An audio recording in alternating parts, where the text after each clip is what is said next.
Hello, everyone. This is Asin. I wanted to make this quick video for folks who could not join my Zoom call last night. Let me share screen. All right, so today we're going to talk about tax savings and discover the power of real estate, especially multifamily. Quick disclaimer, I'm not a CPA. This is not a tax advice, and this is purely for educational purposes only.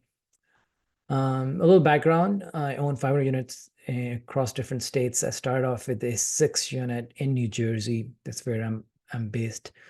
And I quickly realized it's a lot of work just dealing with the property manager contractors. And then I decided to scale to Texas market. I have a lot of friends there, and I usually go there every couple of months, and it was up and coming market. I did a real estate course at that point. They mentioned Houston is a great market to invest. So I started looking at underperforming assets where there was a value add opportunity, meaning there was something had to be done to the property. There was a lot of deferred maintenance, and the property had uh, like there's no curb appeal. So I started looking at distressed properties, and I quickly realized, I mean, the Class C neighborhoods is where you can add a lot of value, and of course you can refinance. So I quickly scaled from 6 unit to 24 units to 61, and then eventually 76 unit. Along the way, I started looking at partners, and I realized, hey, once you have a team in place, like a property manager, contractor, good good insurance broker, you can really scale fast. And of course, it's all about mindset. I'm going to talk about mindset in a second. And then, long story short, I was able to syndicate and sponsor a 288 unit an asset. It's a multifamily in Greater Houston market, and some of my best friends and family invested in that deal. I also have an urgent care, and I'm continuing to invest into underperforming assets, and currently looking at a 157 unit project in Rogers Park, Chicago. It's one of the top neighborhoods in Chicago. For those who are familiar with Chicago area, it's 3 blocks, actually two blocks from Loyola campus, four blocks from Northwestern. I'm part of a coaching program where I met a dear friend, actually made a dear friend, Imran. He is a real estate attorney, and he grew up, born and raised in Rogers Park, and he has multiple other deals in this area, and he got under contract using his title brokerage contacts, and we have it under contract for 140K a door, um, and the market comps are 240K a door. So a lot of value add. I mean, as he says, lipstick on the pig, and we can just quickly get out of this. Exit is about a year and a half, and the after a value, or ARV, is about 240K a door, and that's actually the market comp. Anyway, later on this deal, I really want to talk about what's my why. Anything you do in life, you got to have a why for the massive action you're taking. Some people like financial independence. Like, hey, listen, I mean, a lot of folks who were on the call last night were physicians, and financial freedom is huge. Or some people do it for passive income, legacy creation, community impact, personal growth. I personally started doing it because of the tax savings that real estate offers. As around COVID time, when my elective work stopped for a bit, and I started looking into uh, different options, and looked into the stock market, doesn't really give you a lot of tax benefits. So, so I read a lot about real estate and realized quickly that is the way, or that's a great tool to save on taxes. Actually, IRS and the government encourages you to invest into real estate by giving you tax breaks. I took a real estate course, and I always give them a shout out, called Semi-Retired MD, Leti and Kenji. I learned a lot from them. I strongly recommend and encourage that course. So that was my why. This is the reason I entered real estate. And a quick discussion about physicians, right? Over the last 40, 50 years, I mean, from 15% physicians who were employed at the time. We are looking at 80% of the physicians are employed by the hospitals. And I mean, there was, it's like just dramatic. It's a huge, huge shift over the last 40 years, the number of physicians who are actually employed. And some people like it. I'm personally in favor of private practice, and I have flexibility and freedom. But as you know, over the last, 50 years or so, I mean, the health spending has skyrocketed, right? 2,300% increase in US healthcare spending. And the physician's bottom line has not really changed. And it's the administrators, right? And we all love working with the admins at the hospital, but that's where, I mean, most of the money is going. And it's a little unfortunate. And if you look at the green at the bottom, and these are three shocking statistics that like make me really sad. I mean, 63% of physicians experience symptoms of burnout. 117,000 physicians per year leave the workforce forever. I mean, lack of job satisfaction, right? And this is a shocker. 300 physicians per year commit suicide, nearly double the rate compared to the average population. And then anytime I'm talking to my friends or physicians and talk about diversification, having another cash flow, they talk about, hey, it's not the right time. Interest rates have gone up. Inflation is still high. What's going to happen next? We don't know. Doom and gloom, right? And every recession, as we know, every recession followed a peak in the Fed rates, right? So, I mean, Fed rates, I mean, historically have never gone up this fast, or like a couple of years. They've like really skyrocketed. And usually when it happens, there's a recession afterwards. So there's a lot of what ifs, and people are trying to time the market. People are thinking of sitting on the sidelines. And I love this emoji market cycle, and have to give a shout out to a dear friend, Peter Kim, who owns PMDCon, and this is from him. He gave it to me. I mean, every market goes through its cycles, right? There is always doom and gloom, and then there is euphoria, and then there is denial, fear, panic, and depression. Is a great emoji cycle, or you can call it winter, followed by spring, summer, fall, and winter again, right? And right now, I believe we are somewhere here, between point of maximum financial opportunity, and people think it's like panic and this is the worst time, but hey, everything is on sale. Some of the biggest businesses have started during depression times. I've been able to get some great deals, and because nobody's looking. I mean, everybody starts looking at this point.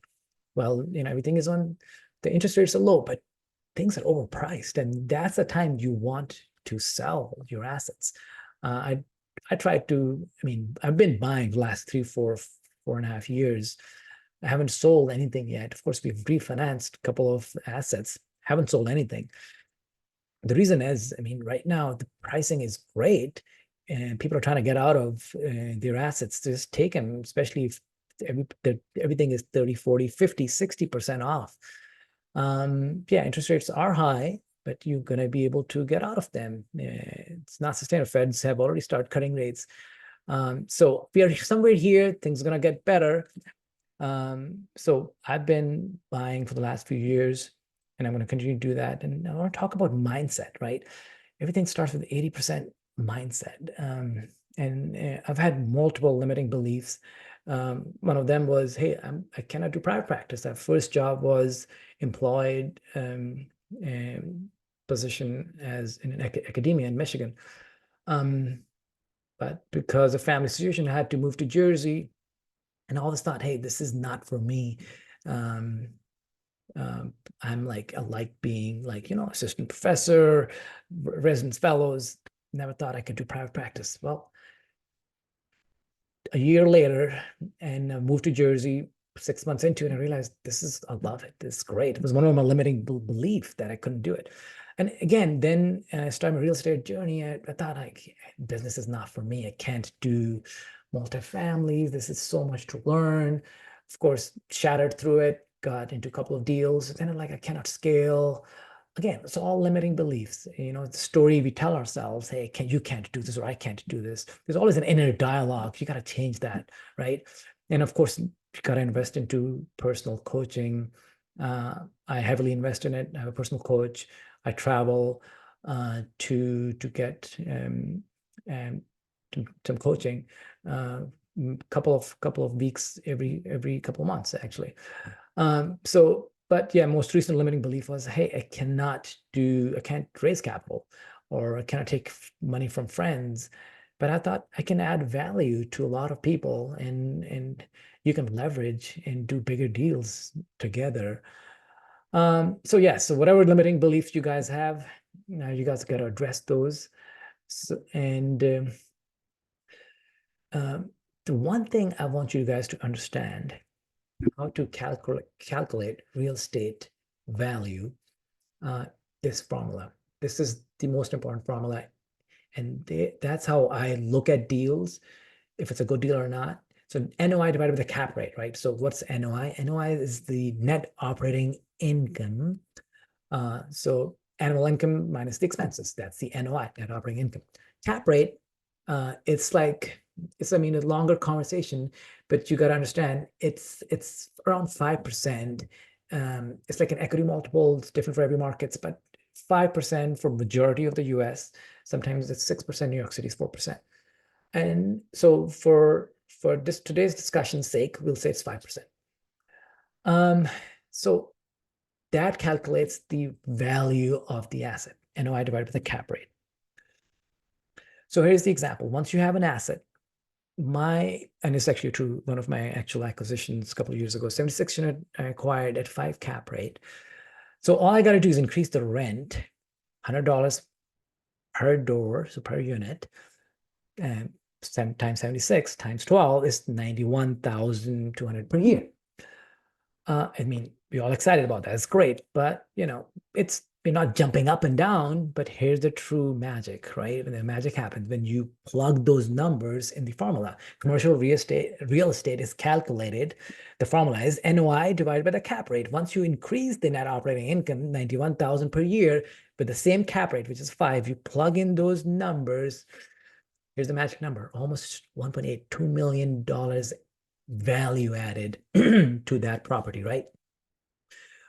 Well, now you can do so many things with that. You can refinance, you can sell it. Oh, I wouldn't sell it in today's market. I'll just refinance, take it out. And guess what? When you take it out, that is a loan. Since the property is producing extra 91,000, the bank is going to come and take a look. Okay, you can pay higher mortgage. Its valuation went up by 2 million. We'll keep 25% in the equity. We'll write a check for the rest of you to you. Guess what? The best part is tax-free, since it's a loan. And that's what I've been doing with my assets. And this formula is very, very important. But anytime you're making money in real estate, right? They say that one thing certain: life, death, and taxes, and internet crashing during an important Zoom call. Well, that happened last night. Death is certain, but taxes, I'm not too sure. There are a lot of ways, especially when you invest in real estate. I know a lot of physicians are in high income bracket, right? Effective tax rate is 40 to 50%, especially when you take into account federal tax, state taxes, and then self-employment tax. Or some city, New York City has a high tax as well. So about 40 to 50% effective tax rate, right? But here is the power of depreciation that can help offset your taxes, right? So anytime you buy an asset, multifamily, or any commercial real estate, we know it's going to depreciate over time, right? Not everything, not the land, but everything else is going to depreciate. Some things are going to depreciate faster than the others, like HVACs, light fixtures, flooring, and appliances. And other things are going to depreciate faster.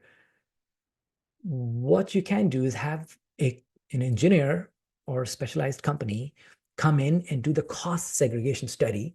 So they'll say, okay, some of these things are going to depreciate faster than the others, and here's what you can submit to IRS. Here's the breakdown. And then you have essential paper losses. Once you have paper losses, they're non-cash expenses, not real. It's appreciating assets, multifamily, you're doing forced appreciation, you're fixing up the property, increasing rents, increasing the NOI. But on paper, you have paper losses because you can depreciate it. And I'll give you an example in a second. Once it depreciates, you can save your taxes. You have a loss against your income. So here's an example. Like, it's a non-cash tax deduction that allows you to recover the cost of commercial real estate over 39 years. Yeah, so commercial real estate life is saying 39, 40 years. An example is, if it's true, one of my actual acquisitions a couple of years ago, property value was 3.9 million, land value was 900,000, building 300, was 3 million. So if you divide that to 39 or 39, so 76,000, almost 77K per year tax savings or tax deductions. Actual tax savings with 37% tax rate is about 28,000. I mean, it's great, but not ideal. I mean, especially if you invested that much money. I mean, 3.9 million, I think we raised, or we invested around 1.2 million or 1.3. So you wanted more than that. Well, here's the magic of the key word is bonus depreciation. So what is bonus depreciation? Well, we talked about the property is going to depreciate over many years, 39 years to zero. But there's certain things that can depreciate faster. And of course, cost segregation study, the engineers are going to come in and take a look at your asset, and they're going to say, hey, out of that 3.9 million, of course, land is 900,000, building value is 3 million. After the cost seg study, about 1.2 million, this is actually true numbers from an actual asset. 1.2 million is eligible for accelerated depreciation. And guess what? IRS, the government, wants to encourage investors like us to keep investing into cheap housing. They'll say, listen, you're going to depreciate so much over 39. Let's give you all that depreciation in the first year of acquisition, or at least a huge percentage of that. And rather than taking a straight line depreciation, you can take a bonus depreciation of 1.2 million in the first year. I mean, that's exciting, right? I mean, then you can say you have a loss of that income. So actual with 37% tax rate is $460,000 tax savings. And of course, if you have investors, you distribute it among your investors. One other thing is, what are you going to do with that, right? It's the passive losses. Real estate historically has been considered passive. But if you have a W-2 job, how are you going to take advantage of that? Because there are two separate buckets. IRS looks at active income and passive income. So passive losses, since the real estate is considered passive, can only offset your passive income. And if you had active losses, you can offset your active income. So we'll give a K1 to our friends, investors. But then they say, look, and if you have a capital gains tax, or sold some stocks, or you can actually defer it for the future years. You don't have to, it can be carried forward for these losses, especially if you, husband and wife, are both W-2 earners. But here's what I do, and it's my favorite way. Is the magic word is REPS, real estate professional status. If you're filing jointly, married couple, if one of the spouses is part-time or don't have a true W-2 job, I can never say my wife doesn't work well. She's busier than I am. She's got 3 bosses at home. So she's got her hands full. She's working. However, she helps me with real estate as well. So hence she qualifies for real estate professional status. But there's eligibility criteria, 750 hours, personal hours, and material participation. And she qualifies for it. She does not have a full-time another job. So she qualifies for real estate professional status. Well, there is no exam you got to take. Everybody asks me, hey, what exam you have to take? No exam. One day you decide, do I have enough couple of properties? She qualifies for real estate professional status. We file jointly. All of a sudden, my passive losses become active losses, and it can offset my active income. So yeah, I think a little repetition, passive losses into active losses, how to qualify, 750 hours. Well, look at it, 2 hours a day, essentially, right? And you have to maintain a log. I used to do it myself. I have my admin, she does it. So another another loophole or another tax savings, tax benefits for full-time W-2. Let's say, hey, both husband and wife are full-time W-2 workers. They're like, you know what? We still like tax savings. What else can we do? Well, there's a short-term rental loophole where it's considered an active business, right? It's not passive at all. Well, you've got to have certain criteria. Average stay has to be 7 days or less. But you have to do materially participate 100 hours more. You can take a deeper dive, but like, Airbnb, VRBO, absolutely do bonus depreciation, take it against your W-2 income. A lot of my friends do it. I personally don't do short-term rental because my wife qualifies for reps. So, but a lot of my friends do it and they love it. Well, real estate versus other investments. Well, I'm obviously biased towards real estate. Well, there is a place I think one should diversify. There's a place for stocks and maybe crypto as well.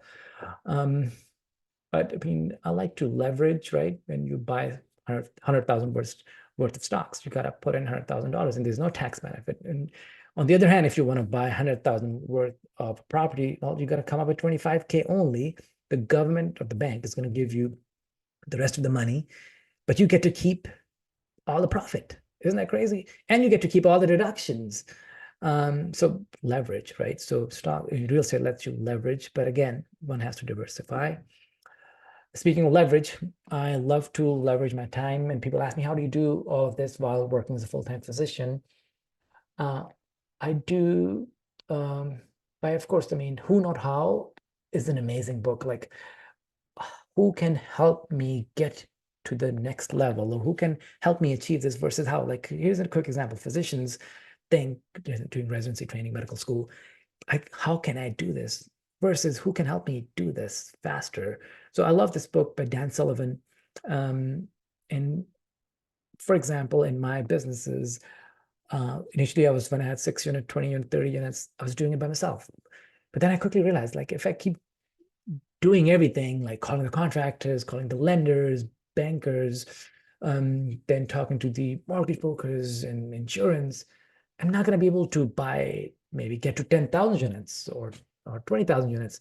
But who do I need to hire to buy back my time? So I recently hired an asset manager, or the other word is chief operating officer. She's like phenomenal. She's given me back my time, and I can focus on great things like new assets, acquisitions, and starting a construction company, reading, educating myself.